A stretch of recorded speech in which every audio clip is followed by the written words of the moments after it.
Welcome to the Storycraft Cafe. Come in, grab a cup of your favorite beverage, and get ready to join the storytelling conversation.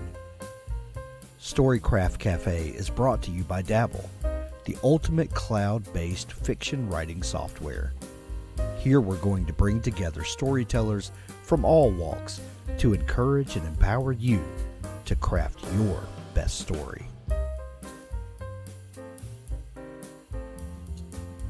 Chapter 6. Pin the perfect plot. We've set the foundation for some amazing characters, but now it's time to make sure you have an equally strong plot to go along with them. Remember, complex characters plus perfect plot plus tantalizing themes equals a good story. So let's build the perfect plot. Way back in Chapter 3, I introduced you to the 3-act structure and the 9 story beats that go along with it. Just to recap, those beats are the exposition, Act 1, the inciting incident, also Act 1, the first plot point, Act 1. In the second act, we have the rising action, the midpoint, the second plot point, and then in Act 3, we have the pre-climax, the climax, and the denouement. If you were following along with your not homework up until now, you should have a 1-sentence summary of each of these story beats already. Now, equipped with the tools we have from the last few chapters, let's dive into each of these beats in more detail. I'm going to explain what they are, but more importantly, also help you understand how to use these storytelling fundamentals to map out your story and make it the best it can be. You might have gone and read about some of the other story structures over on our blog. Some of these structures are just variations of the 3-act structure, while others, like the hero's journey and story circle, have a lot more steps to them. If there was a story structure that you resonated with, go ahead and use that to help plot your tale. Reading this chapter is still a good idea though, even if you go with another structure or if you hate outlining as much as some people hate cilantro loudly and viciously. The 3-act structure is the foundation of most modern storytelling, and having an understanding of why these beats have stood the test of time will do nothing but make you a better writer. The exposition, Act 1. Every story needs some sort of setup for the readers. Even if your book starts in the middle of a war, natural disaster, or in the aftermath of a bad breakup, you must establish certain things for the reader to get a feel for your story. The exposition is the first beat in the 3-act structure, and it does just that. In the exposition, your job is to establish what the current normal is, also known as the ordinary world. Who is your protagonist? What do they do every day? How does the world treat them, and how do they see the world? Are there monsters, supernatural or human? What's the political system like? Use the exposition to not only establish a baseline for whatever the heck normal life is, but also make sure you let the reader know what hurdles or difficulties characters face in this normal life. Most importantly, we should understand what your protagonist longs for. Maybe they want to see what life is like beyond the city walls, or just have a partner they can watch Netflix with on weekends. This is why it was important for us to figure out our characters first. Your characters have goals, fears, and ideals that a reader will want to know about as the story unfolds. Do's and don'ts of the exposition. Here are some tips on what to include in the exposition and what to avoid. Do. Spend some extra time on your first line, paragraph, and page. These could be the make or break moments for some readers. Don't. Fill the exposition with so much information that reading it all is a slog. Establish the ordinary world, the details we need about the protagonist, and slow drip the rest of the information throughout the story. Do. Make sure you understand your protagonist as best you can. If you can't share the important details about them, how will your readers understand them at all? Don't include a prologue just so you can dump even more info before the proper start of your book. Prologue should be included for a reason and, for most books, aren't usually needed. Do. Introduce the larger conflict early. It doesn't have to include the protagonist's role, since they might not even know that yet. but help the reader understand what's wrong in your story. The inciting incident, Act 1. Now that you've established the ordinary world, it's time to shatter it. The inciting incident is one of the most important beats in the three-act structure. Without it, your hero wouldn't have a reason to leave the life they already have. Nothing would drive them to reach their goals, like every New Year's resolution we make. While the exposition and other beats can take place over multiple scenes or chapters, the inciting incident is usually a single scene. It ups the ante, adds drama and tension, and is something that your protagonist shouldn't be able to avoid. In some structures, this beat is also named the call to adventure. Whether they want it or not, your protagonist is called to a task as a result of the larger conflict in your book. Perhaps they are conscripted to the war. Maybe they learn a tsunami is going to swallow their town whole. Or maybe their friends want to take them out for a night on the town to forget the jerk who dumped them. All of these can disrupt the ordinary world your protagonist lives in.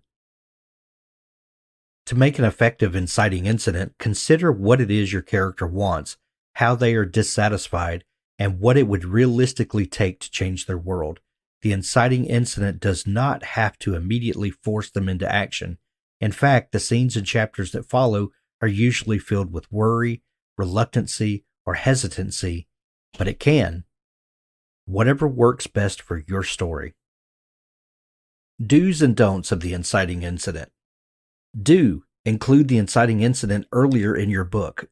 The entirety of Act 1, exposition, inciting incident, your first plot point, should only be about 25% of your book. And if you spend too long on exposition, you're going to lose readers. Don't force the protagonist into action. If it doesn't make sense, if your inciting incident is unrealistic or isn't reflective of the hero's values, you may want to get to know your protagonist a little better. Do check out other books in your genre. The inciting incident comes much earlier in thrillers than it does in fantasy or horror. Depending on your genre, some inciting incidents might not even involve the protagonist, but pull them in after the fact. In those situations, a secondary inciting incident might be needed, i.e., someone showing up at their door and asking them to save the president. Don't force the protagonist to make an immediate decision. There's a lot of depth in providing internal conflict for a character who doesn't want to leave their ordinary world. Do make the call to action make sense for the protagonist's personality, strengths, and weaknesses. If a wizard showed up at a high school to tell a 14-year-old that they have to fight a dragon, make sure the teenager loves fantasy, is interested in the knightly heritage of their great-great-great-great-great-grandparents, has accidentally done magic before, or any number of things that can tie them to that cause. Your average teenager would say no to that wizard or die if they said yes. Make sure the connection is there. The first plot point, Act 1. The first plot point shows the reader how your protagonist reacts to the inciting incident. This can include scenes where they're just trying to figure their lives out and are hesitant about responding to the inciting incident. Few people are prepared to just rush off to war, so someone conscripted might consider running away or think about how they're going to spend their last few days before shipping out. For our folks facing a tsunami, though, there might be some disbelief that everything they know is going to be destroyed, but they have to choose pretty quickly whether or not they're going to try to evacuate in time to save themselves. Our heartbroken protagonist, who is invited out for a night of fun, must decide whether they're going to continue wallowing in their apartment with Ben and Jerry's or if they're going to put themselves out there again. There is not a mandatory number of scenes or chapters that you must spend cultivating your protagonist's response to the inciting incident. It's the variation within the beats of a story that make it uniquely yours. Ultimately, your protagonist must respond in a way that progresses the story and pushes them away from their ordinary world. Without that, you wouldn't have anything else to write about. Do's and don'ts of the first plot point. Do make your protagonist's reaction believable. Unless it fits your character's personality, don't force them into a reaction. Don't take too long resolving the story beat. Yes, tension and uneasiness can help develop your main character, but don't spend too long on the first plot point. Sometimes this story beat happens within a paragraph after the inciting incident. Sometimes it takes a chapter or two. Either way, remember that it is the gatekeeper to the rising action and all the great stuff that makes your story even more awesome. Don't drag it out. Rising action, Act 2. As you enter the second act, you encounter the rising action. This is where all the build-up and fun stuff starts to happen in your story. Or, if it's a sadder genre, the not-so-fun stuff that still enthralls your reader and builds character. The rising action takes place over numerous scenes and multiple chapters. There's a lot of room for development during this beat for both your character and world. In this rising action, you can write about your protagonist exploring their new, unfamiliar world, your antagonist effort to stop your protagonist, new friends and acquaintances your characters meet along the way, new obstacles and enemies, new information or backstories about your characters, the larger conflict developing in your book. There is plenty of opportunity for you to explore and develop different aspects of your story during the rising action. Your protagonist, however, isn't very confident or powerful at this point. Powerful could refer to magic powers, martial arts, political power, social power, etc. They aren't necessarily seeking out the bad things that are happening. Instead, they are reacting to most things that life throws at them. And by life, I mean you, the sadistic author who is putting them through all this in the first place. That doesn't mean your characters are passive and just let things happen. Rather, they are doing their best to keep up, all while learning and growing along the way. Do's and don'ts of rising action. Do continue to increase the stakes for your characters. It's called rising action for a reason. Things are getting more and more tense. This means that your pacing will increase and obstacles will become more difficult to overcome. Don't go long periods of time without introducing conflict or expanding on the larger conflict. Remember, stories are driven by two opposing forces. If you take a long break away from this, some readers might get turned off. In the same vein, don't make every scene a fight or conflict. Find your happy medium for your style of writing. Do ensure there are opportunities for your characters' weaknesses and flaws to be tested. This is where the most growth will come from. Don't make your protagonist invincible, which could be physical, emotional, or mental depending on your genre. They shouldn't be barreling through the obstacles in the rising action without growth or consequences. Do create obstacles that make sense. Don't throw a monster or a love triangle in just because you can't think of anything else. Everything should contribute to the larger narrative, whether that be pushing the conflict forward or developing a character. The midpoint, Act 2. The midpoint takes place somewhere near the middle of your story. For creative folks, sometimes we come up with really boring names. But it isn't just a scene in the middle of the book. Rather, the midpoint should be a turning point for your protagonist. Some big event happens here that is bad news, like really bad news, for the protagonist. This might mean that our conscripted soldiers unit is betrayed and left for dead. Maybe we learn that the tsunami is going to hit hours before originally thought, or our heartbroken hero finally gets the courage to ask their ex to get back together only to see them kissing someone else. After this devastating event, the characters must refocus their efforts on their goal. There is a renewed sense of urgency driving them forward. Do's and don'ts of the midpoint. Do make the midpoint event life-changing. This should be the most significant moment so far, but should not be a win for the protagonist.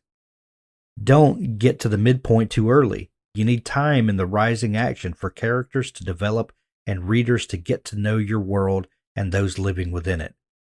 Do create a midpoint that is particularly devastating to your characters. Why is it so impactful for them specifically? The second plot point, Act 2. Being the ruthless author that you are, You've now put your characters through the worst scenario yet with the midpoint. They're sad, defeated, maybe even depressed. Everything they've worked through seems to have been for naught. The second plot point is usually a series of events that show how the protagonists cope with what happened in the midpoint. Everything has changed now, and it's time for the characters to transform as a result. Most often, this will be a handful of scenes leading to their renewed resolve. These scenes could include reflection, denial, improvement, like a classic training montage set to Eye of the Tiger, help from others, like a good old pep talk. So our conscripted soldier who was left for dead could crawl to a nearby house, heal up, and craft weapons to use against those who betrayed him. Our family in the path of a tsunami could panic, but come together to make a plan that saves themselves and their neighbors. After seeing their ex smooching someone else, our heartbroken protagonists could decide to focus on self-care and their creative side hustle to find meaning, probably after reading this book, let's be real. The midpoint figuratively or literally laid your protagonist flat on their back. The second plot point is how they stand back up and move forward. Do's and don'ts of the second plot point. Do shift your protagonist mindset from reactive to proactive. They are no longer just responding to what life or you throw at them. Because of the midpoint, they are actively pushing themselves. Don't drag on the protagonist recovery or response for too long. Yes, we have to empathize and understand how devastating the midpoint was. No, things shouldn't be fixed in a scene or two. But if your characters are wallowing in self-pity for too long, then your reader will start to be annoyed. The pre-climax, Act 3. If you want to be as angsty as some of us were in the early 2000s high school, you can also refer to this beat as the dark night of the soul. In the pre-climax, you need to be mean to your protagonist. Again.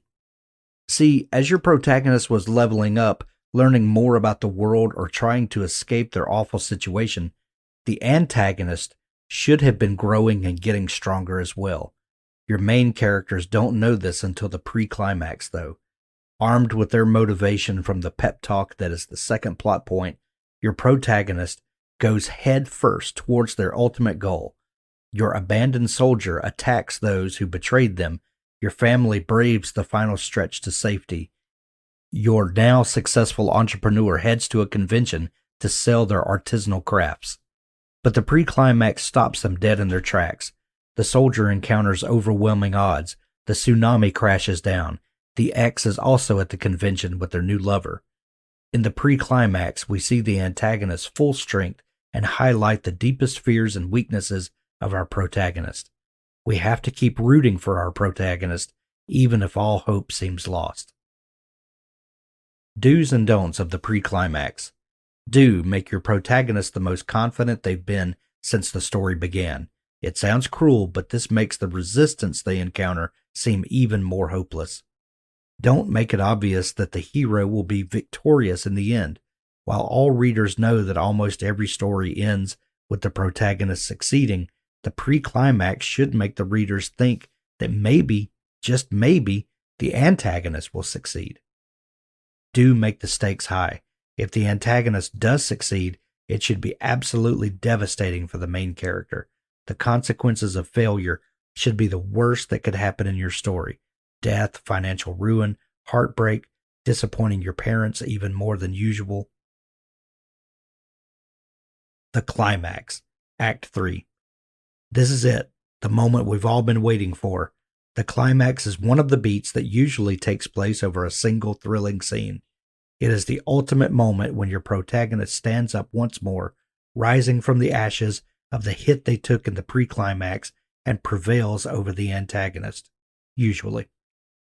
This is the scene where our betrayed soldier gets his revenge.